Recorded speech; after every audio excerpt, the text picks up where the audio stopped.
Welcome, everyone. Thank you for joining us tonight at Parent Hacks, where we have Ellen Cookman, the principal attorney from Cookman Law, and they are a law office that has certified specialist in estate planning, trust and probate from the California State Bar of Legal Specialization.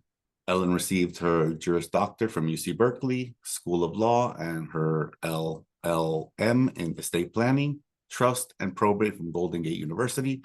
Ellen lives in East Palo Alto with her husband and their two boys. Her oldest son has high-functioning autism. They have a Siberian Husky named Rose and a kitty named Skittles. I've known Ellen for several years from my time back in the Bay Area. I'm very grateful that we have her tonight. And without further ado, I'll hand it over to her. And thank you for joining us today. Wonderful. Thanks so much, Joe. This is really exciting to be able to speak with everybody. Okay, so I've shared my screen. Hopefully you guys can see that.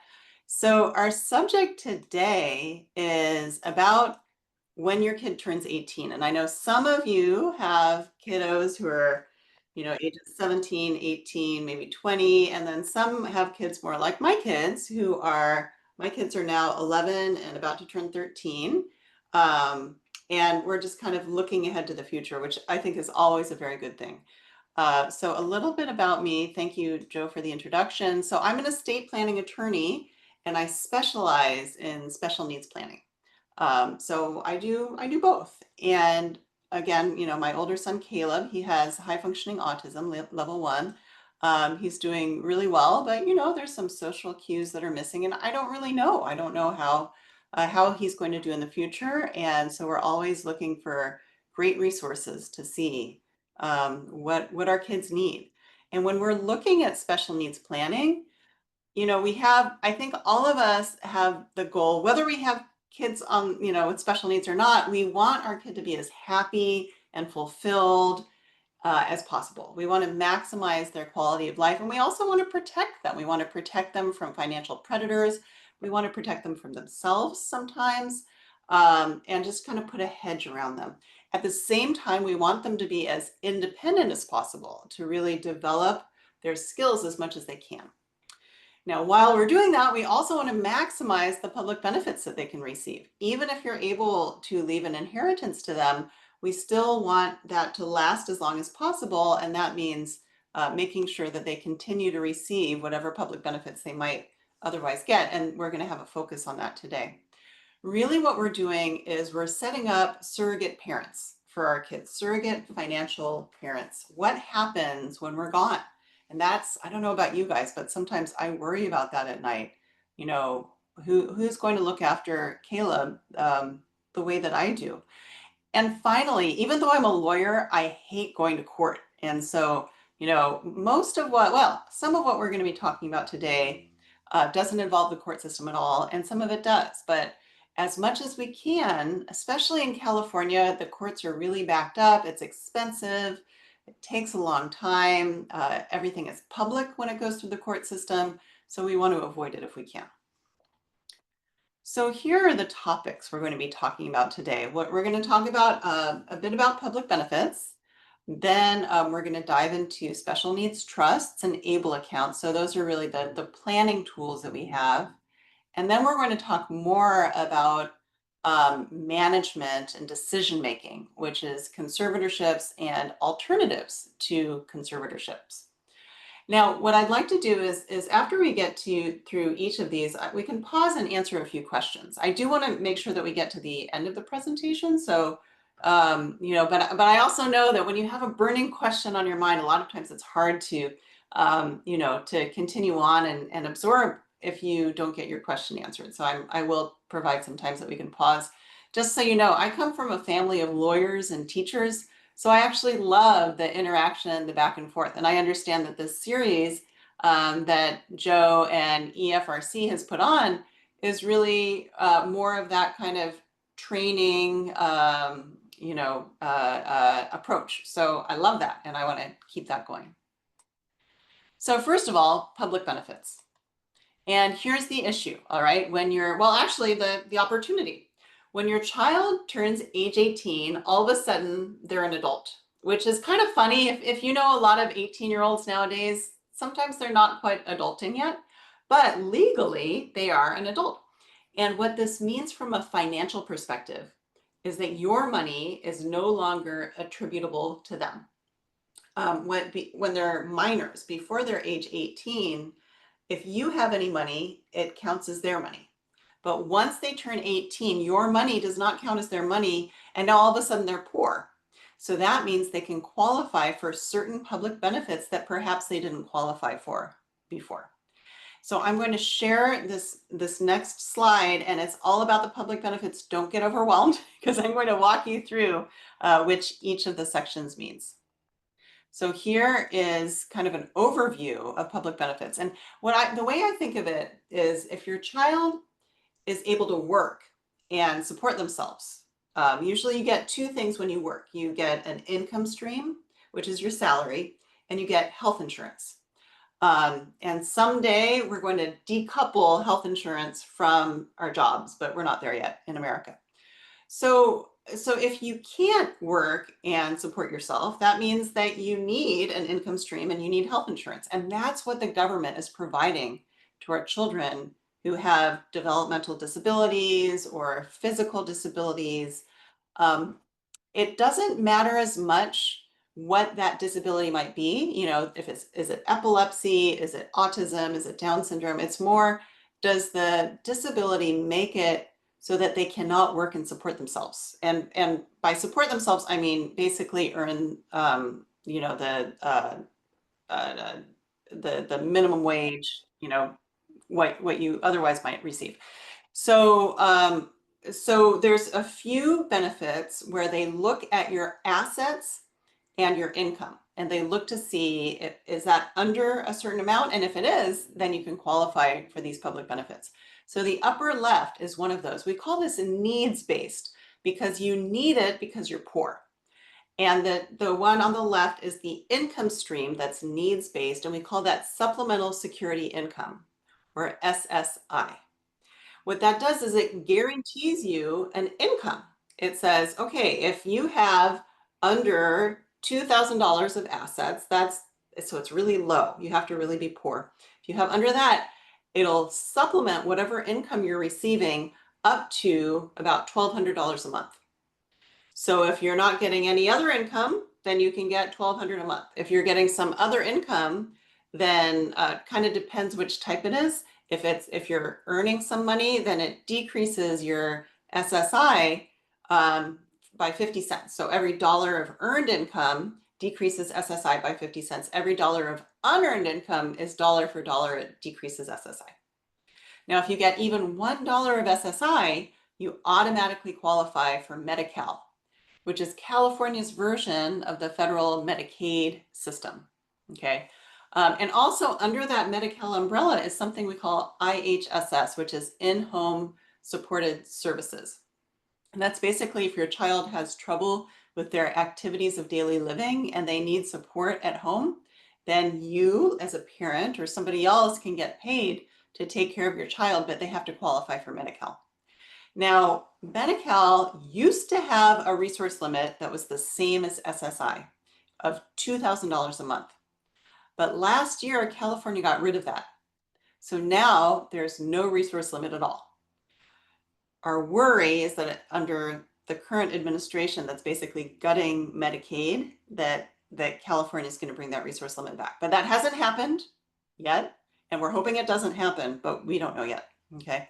But there is a monthly income limit for Medi-Cal of about $1,800 a month. So that means if you're getting more than $1,800 a month in income, then you have to start paying what we call a share of cost for Medi-Cal. So that means it's like a premium. You have to pay a deductible to Medi-Cal, and it's quite punishing. Now, by the way, I want to just pause and let you know I have a YouTube channel where I discuss just about every topic that we're talking about today. I have like over 100 videos on that. So, you know, if you want to find out more about IHSS or, you know, this share of cost, just write it down, and later on you can go onto YouTube and search it up and you'll find it. Okay, so those are the needs-based ones, SSI and Medi-Cal. Then we have entitlement-based public benefits. And we have an income stream where somebody paid into the system, paid Social Security for a while. That could be the parent, or it could be the person themselves. Like if I or you, we worked for a while and then we became disabled, we could qualify for SSDI, Social Security Disability Insurance.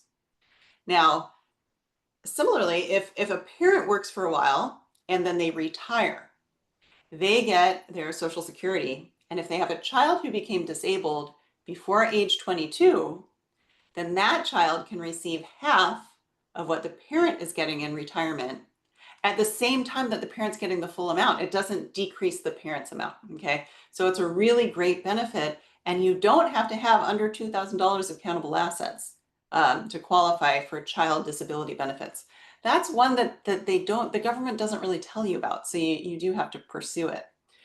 And then if you're on child disability benefits or SSDI for 2 years, then you qualify for Medicare. And so you don't have to be age 65 or older to get Medicare if you're disabled. Now, some people actually get both. They get Medi-Cal and Medicare. We call them Medi-Medi. It's kind of our cutesy name. And some people are receiving SSI and SSDI. I think one of the hardest things about public benefits is figuring out which type of public benefit you actually receive, because you notice the names are very similar, right? SSI, SSDI, you just add the D, right? Medi-Cal, Medicare, very similar. So it's hard sometimes to know which benefit is which. But the really important part for our conversation today is the benefit that your child is receiving, or the multiple benefits, are they needs-based? Is there a resource limit? Is there an income limit? Because if there is, then if your child receives an inheritance when you're gone, that can bump them off of SSI and Medi-Cal. And that's when we need a special needs trust. All right, so I'm going to talk about that in just a second. But I have one more slide about public benefits, and it's a timeline. Because one thing to understand is that whatever public benefits your child is receiving now might be different than 10 years ago, and might be different than 10 years from now. It changes over time. So this is a timeline from the child's perspective. So all the way on the left, age 0, they're born. At that time, they can receive Medi-Cal through a waiver program, and they can also receive regional center support, which I don't have here. Okay, and then we go on and on and on. And then at age 18, you see, they turn 18 and they start getting SSI. Then we go on, and then let's say their parent retires. And at that point, they can start getting CDB benefits. And then 2 years after that, they start getting Medicare. And then time goes on, and let's say the parent dies. Then if the child's getting CDB benefits, they actually can get 3/4 of the child's Social Security payment, which is great. And then the child dies. All right, so you see how these things they're fluid. And it takes some work to figure out which one is which. Okay, so why don't I pause here for a second and just see if there's any questions about public benefits. Again, that was quite a broad overview, but I do just want to open it up and also take a sip of water. I don't see anything in the chat yet. No? Okay. All right, so we'll keep going, but again, any questions, go ahead and write them down, and we can always circle back. And I forgot to announce at the beginning, but if you do have a question, drop it in the chat. And when we take these little breaks, we'll go ahead and ask them. Thank you. Terrific. Okay, so we're going to talk a bit about special needs trusts. So when your child is 18 and they're receiving public benefits, we don't want to do anything to mess up those public benefits. And if they're getting SSI or Medi-Cal, remember there's a resource limit, there's an income limit. And if they receive an inheritance, that can bump them off their SSI and make their Medi-Cal extremely expensive. So we want to set up something called a special needs trust. So first of all, let's talk about what is a trust. All right. A trust is an agreement between somebody setting it up and putting money in and somebody managing it for the benefit of the beneficiary. All right, so we really have three roles here. It's a contract. It's basically the person setting it up and putting money says to the trustee, this is what I want you to do, trustee. And the trustee says, okay, I agree to do that. And they agree for the benefit of the beneficiary. For a special needs trust, the beneficiary is somebody who's disabled. Now, they don't have to be receiving public benefits necessarily, but it really is intended for someone who's disabled. So it needs to become irrevocable, which means that you can't change it. All right, once money goes in, it's locked up and it's used for the disabled person's benefit. And here's the trick. The disabled person is not supposed to act as trustee. The disabled person can't manage the money. They can't change the trust. They can't reach in and grab the money out. And because they can't do that, they don't have control of the money. It doesn't count as their money. So the money in the trust doesn't count towards that. Remember that $2,000 SSI resource limit. It doesn't count towards that. So you could have $1 million in a special needs trust, and it still looks, from the government's perspective, like your child only has under $2,000. I mean, it's pretty amazing. So I like to think of it like a safety net. It's there to supplement whatever your child isn't receiving from public benefits from the government. And that could be a whole lot of things. Now, there's this fallacy out there that a special needs trust is very restrictive. It can only be used for like a few things like transportation and medical bills, and that's actually not true at all. Here is a quote from a court case, and I just love this quote. It says, special needs encompasses a broad range for everything a human being needs in order to live, thrive, and realize their potential in life. So you can basically use the money in a special needs trust to pay for just about anything. The test that I like to use is the Disneyland test. Can it pay for a trip to Disneyland? And the answer is yes. A special needs trust can pay for fun things like a trip to Disneyland. So it's not just limited to boring old stuff. You can use it for hobbies as long as you're using it wisely and you're not running out of money. You know, usually when you put money into a special needs trust, you figure out how old is the child, how much can we spend each year to make sure we don't run out of money. But as long as it's within those parameters, sure, use the special needs trust to pay for things that make your child happy. Now, there's two main types of special needs trusts. There's what we call a third-party special needs trust and a first-party special needs trust. And the difference between the trusts is really, where is the source of the money coming from? So let me give you an example. If you were to set up a trust for your child, you are a third party in relation to your child. So we look again from the child's perspective. You are somebody different than the child. You are a third party, and you are putting your money into the trust for the child. So anybody who sets up a special needs trust and funds the trust besides the child is a third party. You're setting up a third party special needs trust. Now, contrast that with if the child gets their own money. Maybe they have a litigation settlement, or maybe they received an inheritance directly from grandma. Oops, they got $100,000. Oh no, that's going to bump them off SSI. What should we do? Well, the child can turn around and put their own money into a first party special needs trust. All right, nobody else can put money into a first party special needs trust except for the child themselves. So that's really the distinction between the two. Now, a third party special needs trust generally is more beneficial and less restrictive than a first party special needs trust. And there's a few ways. The main way is that a first party special needs trust requires a Medi-Cal reimbursement claim to be included.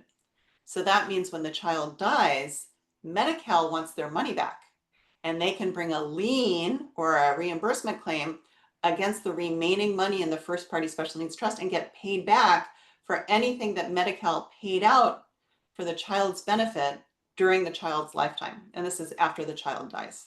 All right. A third party special needs trust does not have a Medi-Cal reimbursement claim. When the child dies, the trust spells out where any remaining money should go, and it goes directly to those people. It doesn't go to the government. So you can see you'd rather have a third-party special needs trust. All right. Also, a first-party special needs trust, you can only put money in when the person is under age 65, and it's limited as to who can set up a first-party special needs trust. So I have a chart here, and we will be sending out these slides afterwards, and also you can get the recording. But I kind of break down what are the different types. Now here, remember I said there's two main types? Well, guess what? There's three. There's really three. So there's your third-party special needs trust, and then a first-party special needs trust. And then we also have what's called a pooled trust.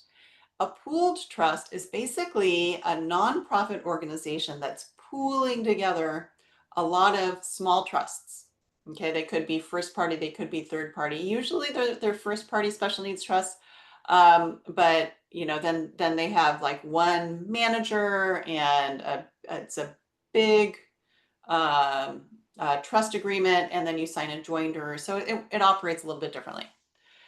So you can see, the third-party special needs trust, you can put anybody's money into the trust. It can be an auntie, it can be a friend. They can all put money into the third-party special needs trust, anyone except for the beneficiary. And when they die, it goes where the beneficiary says. As opposed to the first-party special needs trust, where it's only the beneficiary's money and the disabled person, and then only they or their parent or grandparent can set up a first-party special needs trust, or you're going to court. And it has that Medi-Cal payback provision. So when we're looking at special needs trusts, I think the hardest choice to make is figuring out who's going to be the successor trustee. Who's going to manage your child's trust when you're gone? Who's going to manage their money? Who's going to be their surrogate financial you, right? So a lot of times you typically would look towards another family member. You already know the family, and you say, okay, well, maybe my sister will manage it, or if you have a disabled child and a neurotypical child, a lot of times people want to name the neurotypical child. I usually say that's not a good choice. I'd say 95% of the time, I suggest not naming the neurotypical child. And there's a few reasons for that, because that can cause some animosity between the kids. I think about my kids, right? So Caleb's older, and he's the one with level 1 autism. And then I have Isaac, who's neurotypical, though he has his own issues, but he's doing fine. And if I made Isaac the gatekeeper, the trustee for Caleb's money, oh, there would be fireworks, there would be explosions. We do not want that, right? Also, I want Isaac to live a great life and be able to move where he wants to move and raise his own family. I don't want him to have the responsibility of parenting Caleb, right? So that's a lot to put on a sibling. So usually I recommend looking for a professional. That could be an individual. There are people called private professional fiduciaries out there. And basically they're licensed through the state of California. And this is what they do. They manage trusts. Now, not all private fiduciaries manage special needs trusts, but a lot of them do. And so you kind of look around for one, you interview them, find out what their succession plan is, because the main drawback, I think, of a private fiduciary managing your child's trust is that most likely they're older than your child, and they won't be around probably for your entire child's life. So you want to find out, what's the plan if they retire? Who's going to take over? Okay, there's also banks and trust companies that act as successor trustee. Again, not all banks, not all trust companies, but some do. Some actually specialize in managing special needs trusts. And the really nice thing is they have this longevity. They're going to be around for a long time. There are some drawbacks. Sometimes people feel like banks are not quite as friendly and easy to manage. And they can be a little bit more expensive. So, it just kind of depends on what your need is. There are a few nonprofits that manage special needs trusts, not very many, but there are some. And then I mentioned the pooled trust. So sometimes, people are looking at this idea of a professional, and they say, well, that sounds good, but I don't know them. And my child is not going to be able to speak up and say, hey, I'm being mistreated here, or, this person is absconding with all of my money, right? They can't oversee it themselves. So usually I suggest building in some oversight into the special needs trust, all right? And one role that can be very helpful is the role of trust protector.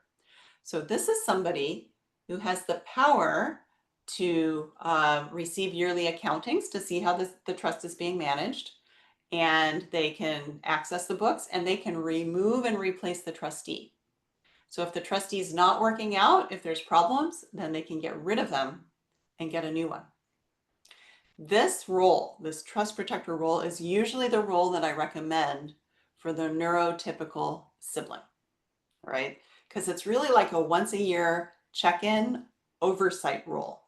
So even if they're living abroad, or if they have 3 kids of their own, it's a manageable role. They can still be involved and helping out their disabled siblings' life, but it's not an all-encompassing, overwhelming experience.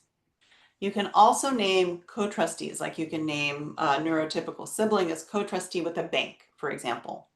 And then sometimes people set up advisory committees. If you have like a group of family members or a social worker, different people involved in your child's life, then you can have them meet up, maybe once a year, and advise the trustee on how this money should be managed. Okay.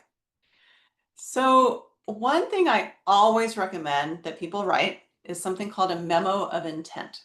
This is basically, dear successor trustee, here's everything I want you to know about my child, all right? What makes them happy or sad? What are their food allergies? Who are the family members that you want them to spend time with? Who are the ones you don't want them to spend time with? What are the activities that they enjoy? It's basically everything that you've learned about your child over their lifetime. And it's really a brain dump. You're saying, all right, here we go, successor trustee. Here's everything that I know about them. And let me tell you, trustees, like professional trustees, they love these letters because it gets them up to speed on your child. And then they also know what your values and goals are for your child. Maybe if you've looked into housing options for your child, you can kind of list that out, and what's worked with interventions for your child or treatments, and what hasn't worked. So you're really giving them that history and then your desires for the future. Now, one thing I often get asked is people say, well, I already have a special needs trust. I'm doing fine. And I say, okay, that's great. But then I ask a few more questions, and I say, well, where is that special needs trust located? And oftentimes they say, well, it's embedded within my revocable trust. So you look, you go, oh, Article 6, there's the special needs trust. And we call that a testamentary special needs trust. It's a trust that's within another trust. And the reason why we call it testamentary is because it doesn't exist until you die. When you die, then that trust basically springs into being. Then it's like, okay, here I am, right? Now you can imagine there's a problem with that. The problem is that if anybody else wants to fund that trust, that special needs trust, if you have an auntie or a cousin or a grandpa who wants to leave money to your child to their special needs trust, that trust doesn't exist yet. And so you can't have multiple people funding that trust. The other big problem with having one of those testamentary special needs trusts embedded within a revocable trust is that when you die and that trust is funded, you have to alert the Social Security Administration. You let them know, hey, I have a special needs trust set up for the child. And this is usually the successor trustee who would do this. And they send them a copy of the special needs trust.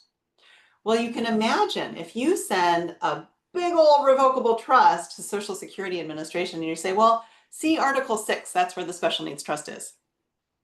They have no idea what you're talking about.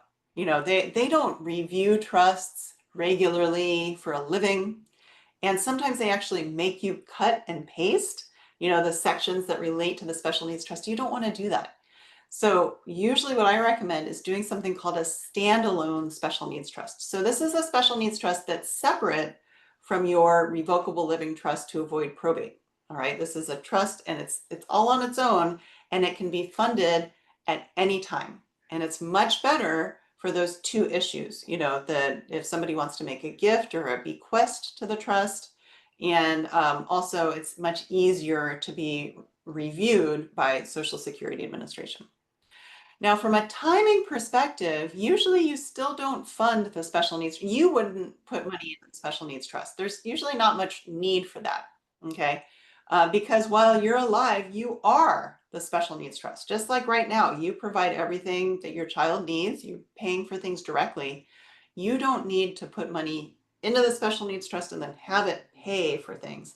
It's really intended when you're gone, your money goes into the special needs trust and somebody else manages it. Okay. So, by the way, what can go into the special needs trust? Well, I have a slide on that. A lot of things, all right? That the most useful thing to put into a special needs trust is cash or investments that can be cashed out pretty quickly, because really the special needs trust is intended to pay for things. It's to pay for rent, to pay for hobbies, to pay for medical bills. Okay, so usually more liquidity, the better. But you can also hold a house in there. Let's say you bought a condo for your child. Okay, you can leave that condo to the special needs trust, and then the trustee will manage the condo. Another really good thing to leave to a special needs trust, especially if your estate is more modest, if you don't have a ton of money to put into the special needs trust when you die, is life insurance. Usually that's when you need it, is when you're gone. That's when you want money to go into the special needs trust. So you can get life insurance and name the special needs trust as a beneficiary. Similarly, for retirement accounts, you can name the special needs trust as a beneficiary. So these are all different things that can go into the special needs trust. Now, just so neurotypical kids don't feel left out, there is a special type of trust for kids who don't have special needs, or maybe maybe they have special needs but they're not receiving public benefits, and it's called a dynasty trust. And sometimes I like calling it a lifetime trust, because really the idea is money goes into a trust for the child's lifetime and it's protected for the child's benefit. So that means if the child goes through a divorce, or if they're sued, this money is protected and it's not subject to creditors' claims. It's not, half of it isn't going to go to that awful ex-spouse, okay? There's also some good estate tax savings that not that many of my clients really benefit from, but some do. So basically, any money that goes into the dynasty trust, it can grow and grow and grow. And when it goes from the kids to the grandkids, there's no estate tax exposure. So it's a really nice planning tool. So I know that's not the focus of today, but if you do have some other kids, or, you know, if you're wondering, well, what should I do for them? This can be a really good planning tool. Okay, so this is just a little bit of detail about retirement accounts. Basically, and I'm just going to summarize this. Basically, there was a change in the law in 2020, which made it more beneficial to leave retirement accounts to disabled individuals or their special needs trust. We used to be able to leave a retirement account to a neurotypical child or just any old person, and they could take the retirement account and stretch it out over their lifetime and only pay the minimum required distributions. But now they have to take everything out within 10 years, all right? So it's not as beneficial, but a disabled child can still stretch it out over their lifetime. And so that's what this slide is talking about. A disabled child is somebody called an eligible designated beneficiary. And they, again, they can take out make the required minimum distributions and only pay income taxes on those withdrawals. And so they're basically postponing paying the income tax. So it's a nice way to defer income taxes. Whereas other individuals only have 10 years. So a lot of parents are choosing to leave retirement accounts to a disabled child's special needs trust. Okay, so next I'm going to jump into ABLE accounts, but I do want to pause and see if there's any questions so far. I still haven't seen any come in on the chat. Okay, this must be like super clear. Wow. I'm just joking. Okay. Well, so let's talk for a minute about ABLE accounts. All right. So what are these? These are basically savings accounts for disabled people. They were modeled after a 529 plan. So if you're familiar with education savings plans, these are similar to those. They're called 529A plans. The story goes that there was a group of parents of children, adult children with Down syndrome. And these parents were talking to their representative and said, hey, you know, it's really unfair. Our kids, they're working, but they have to spend down all of their earnings by the end of the month so they can keep their SSI and Medi-Cal. That just doesn't seem fair. And so they were able to pass a law through Congress saying, let's set up these accounts. So they set up, it's called an Achieving a Better Life Experience Act, or the ABLE Act. And so basically, post-tax money goes into an ABLE account, and that account can grow and grow and grow. And as long as you withdraw the money for what we call qualified disability expenses, which is a very broad term, then you don't have to pay any of the capital gains taxes on that growth. So it's a nice savings tool. And also any money in the ABLE account does not count towards that $2,000 limit for SSI. All right, so it's great. It's a very protective tool. Now the main drawback is that it's limited. You can't put a ton of money in every year. You can only put in up to $19,000 per year. And by the way, that's the number this year. It's actually the gift tax annual exclusion amount, which last year was 18,000. This year's 19,000. Probably next year it'll go up to 20,000. But that's how much you can put into the account, and then it's capped off. You can't put in any more. And it's not like grandma puts in 19,000 and auntie puts in 19,000. No, once 19,000 goes in, that's all you can put in. Now to be eligible for an ABLE account this year, you need to have become disabled before age 26. But next year, that age is going up to age 46. So that'll be really good, especially for the mental health community, where sometimes those disabilities can manifest later. So if you're a disabled person, you can open an account for yourself. Or you can, if you're a parent or another relative, you can open an account for a disabled person. And anyone can contribute to an ABLE account. The disabled person themselves can contribute, or a family member or friend can contribute. So unlike the special needs trust, remember we had the third-party special needs trust where only somebody else could contribute, whereas the first-party special needs trust, only the beneficiary could. ABLE account, anybody can put money in, but you only get one ABLE account. You don't get to set one up in different states. You only get one. So here are some things. This is just a representative sample of things that can be used to spend on the ABLE account. All right, so education, transportation, just a whole lot of things. This passes the Disneyland test. All right, so it can be used for fun stuff too. Okay, there's a few other things. If you had set up a 529 plan for your child, you can roll over 19,000 a year from that 529 plan to the ABLE account. Another thing to know is that if your child is able to work and earn some money, then they can put that earned money in over that $19,000. All right, so an additional, it's about $15,000 of earned income that they can put in to the ABLE account themselves, as long as they're not participating in their employer's retirement plan. Now, California, so let me back up. The ABLE account was designed to have a Medi-Cal payback provision included. But California and a few other states decided to waive the Medi-Cal reimbursement. But then California said, well, hold on, we'll waive the reimbursement claim, which is like a first-party special needs trust, right? Remember when the beneficiary dies, Medi-Cal wants their money back? Well, usually Medi-Cal wants their money back, but California said, Medi-Cal doesn't get their money back. But then they said, well, hold on. Medi-Cal doesn't get their money back from a California ABLE account, a Cal-ABLE account. But Medi-Cal can bring a reimbursement claim against ABLE accounts in other states. So if you're a California resident, you want to set up a Cal-ABLE account, an ABLE account in California. So remember I said there's a contribution limit of $19,000. Now, once you put in enough money to hit $100,000, that the child's SSI is suspended, but they can continue to receive Medi-Cal. And an ABLE account, if you're not worried about SSI, it can hold up to $529,000, which is a lot of money. And it takes a while to get there, right? Because you're only putting in $19,000 each year.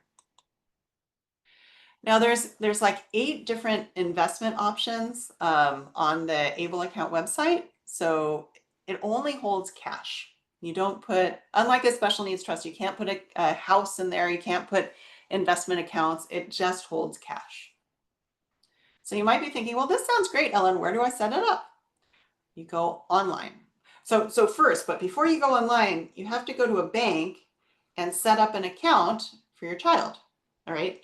And I would do that as a separate account. So your child probably has the account where their SSI check is going in. So you want a different account.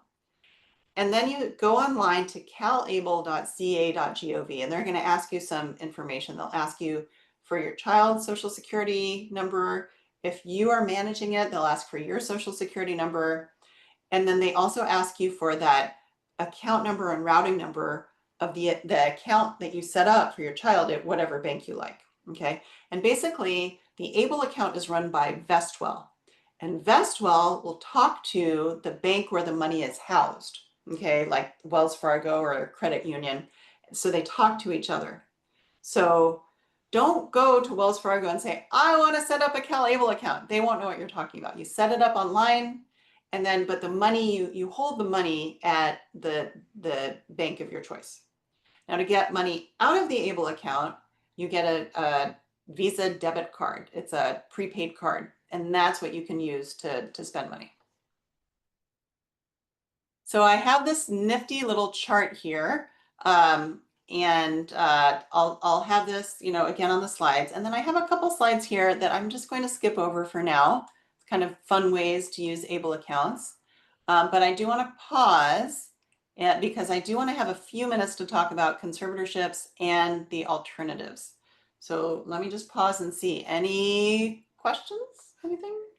We just had a question come in and said, are ABLE accounts the same in every state? Military family.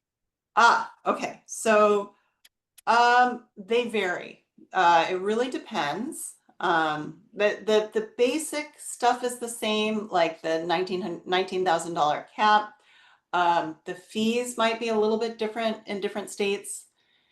So you can check it out. There are some websites that compare and contrast ABLE accounts, and you can see, and there's also some states where you must be a resident of that state to set up an ABLE account.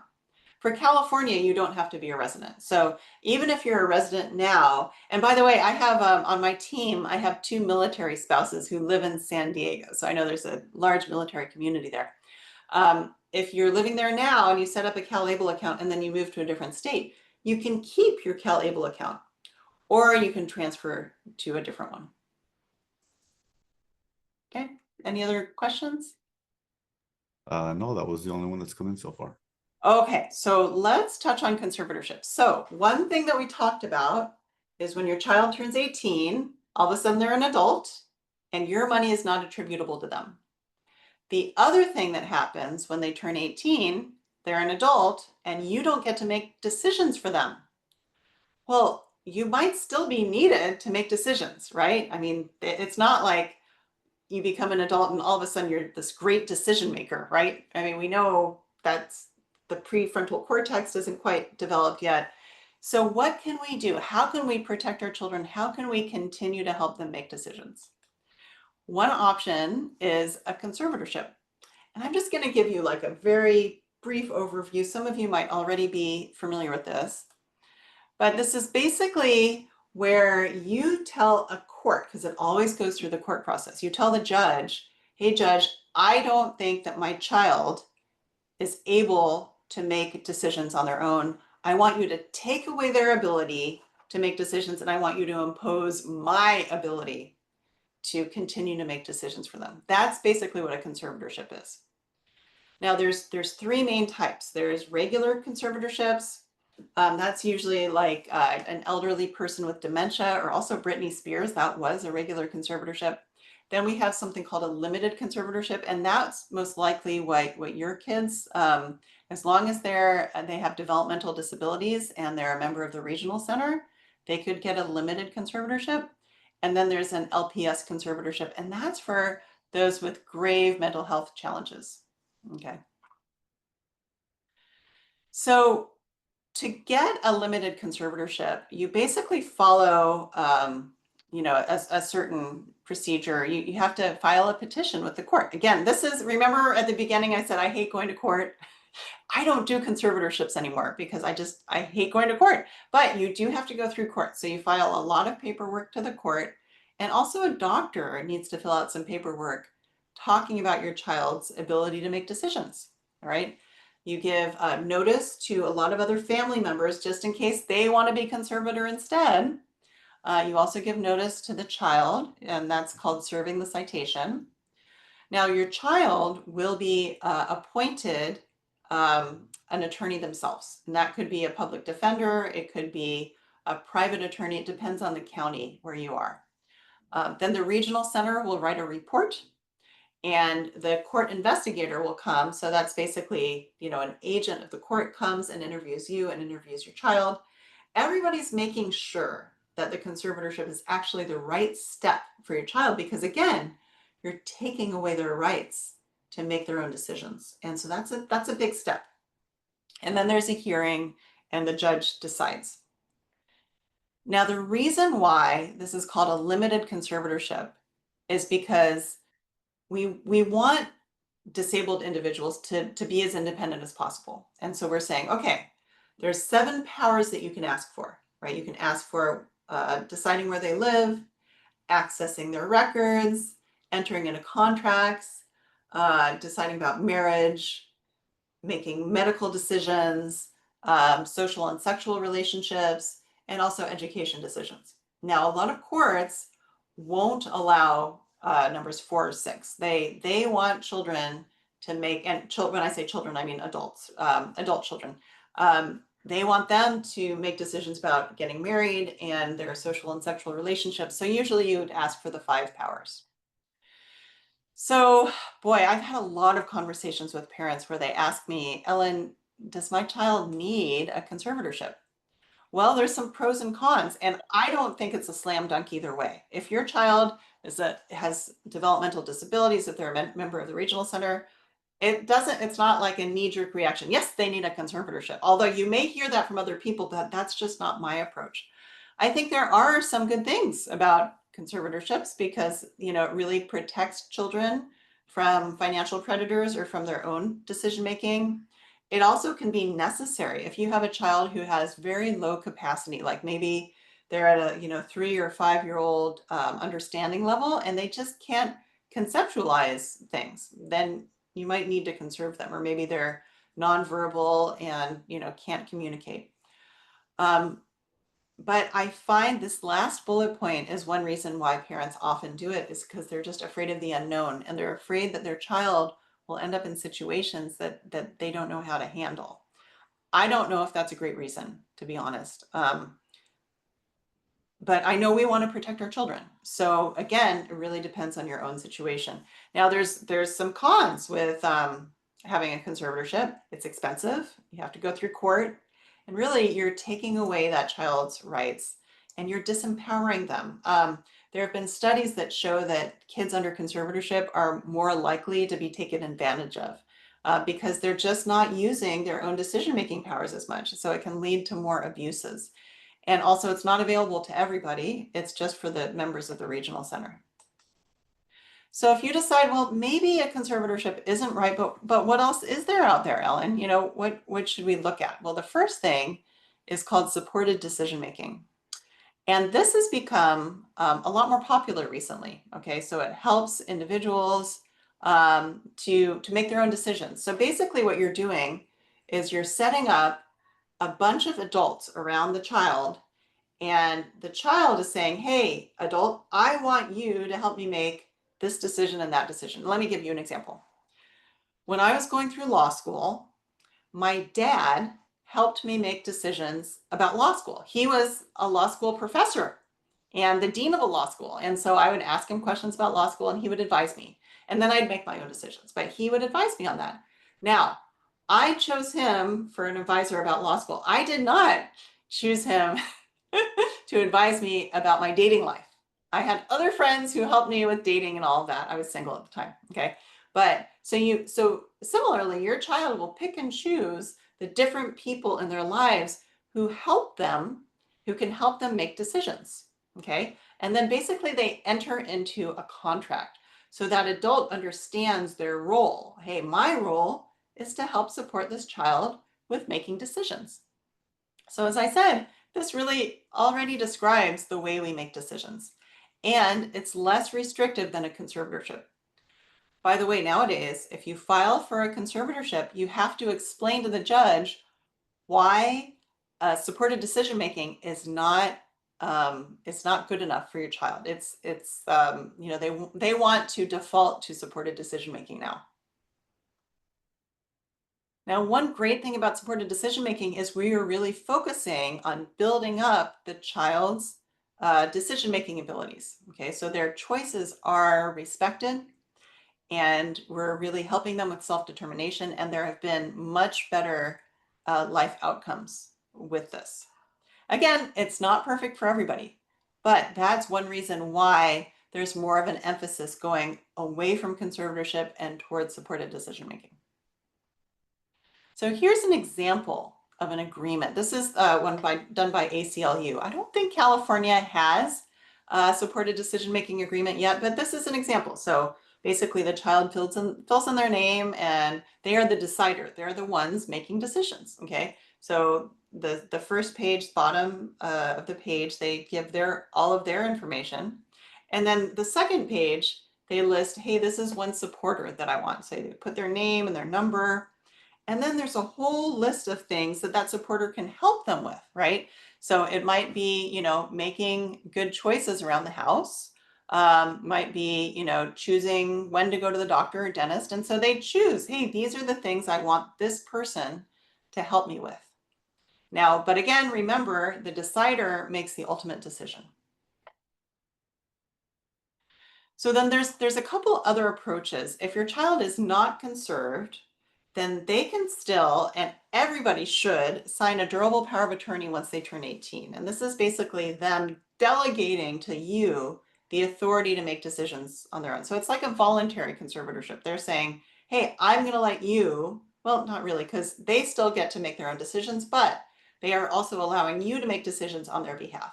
So this is if they're alive, but they still want your help. Okay, so that's one way that you can attend their IEPs. Okay, you can give the school district a copy of the power of attorney and say, see, I get to do this. Or if you need to, they're living somewhere and you need to call their utility company, you can do that using a power of attorney. Now, there's some drawbacks with a power of attorney. Banks don't really like them. Sometimes they want your child to sign their own one.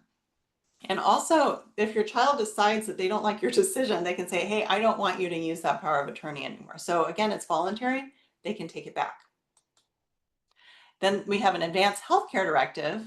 So that is making medical decisions. So your child says, hey, I want your help in making my medical decisions.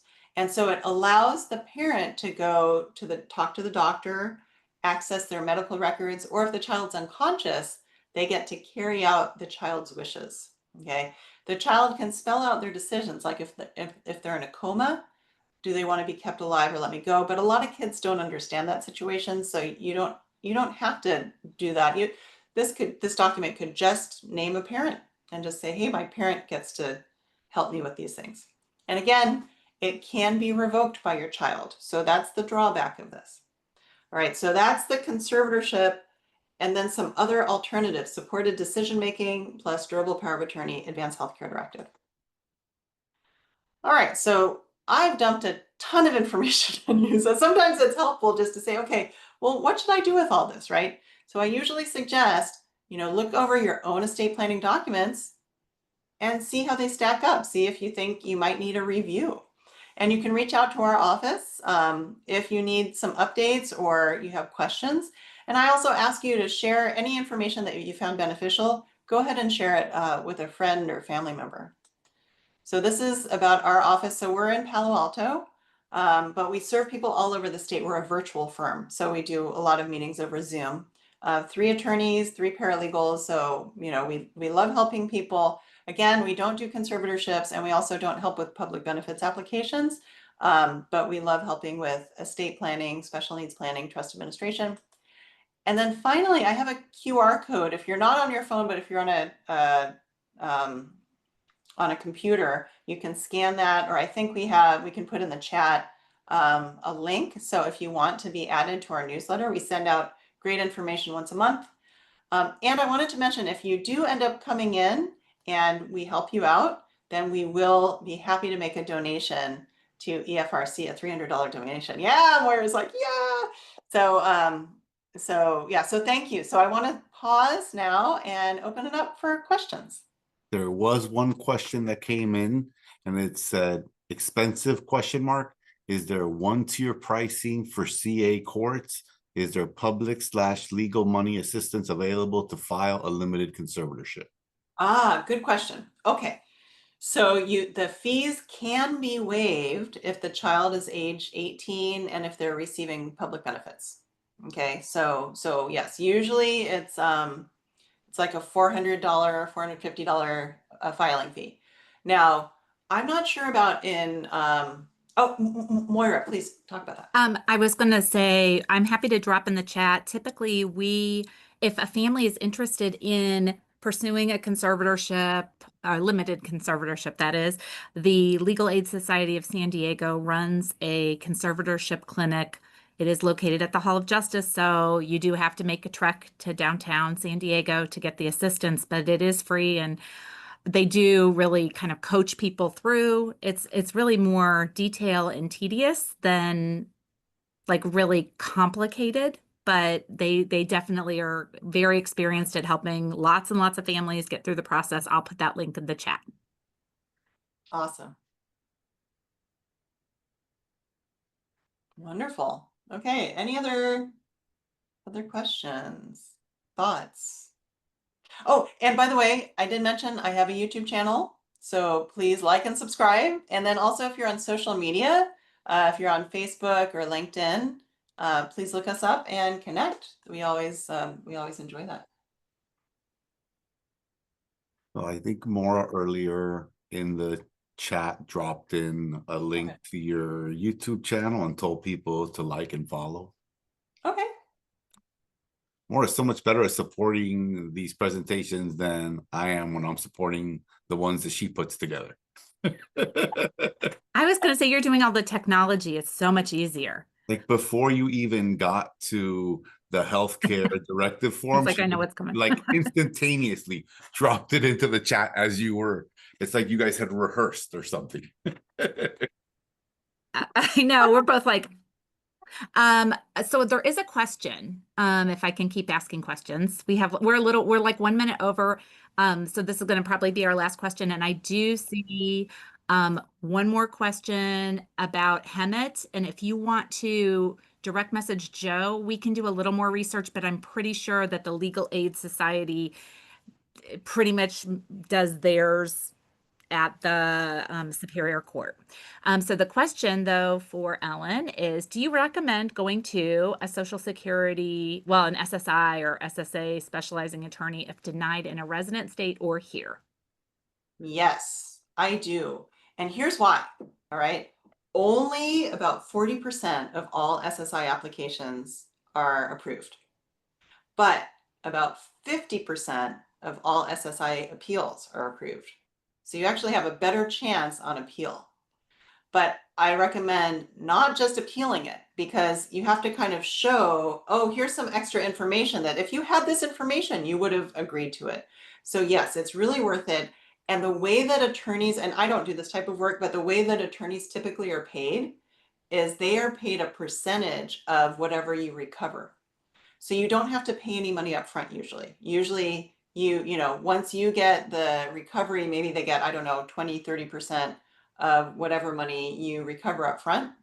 And then you're getting your SSI or SSDI. So I think it's definitely worth appealing. In my own life, my dad got initially denied for his, and it wasn't until he was represented by an attorney that it actually got approved. And then there was back pay, Yep.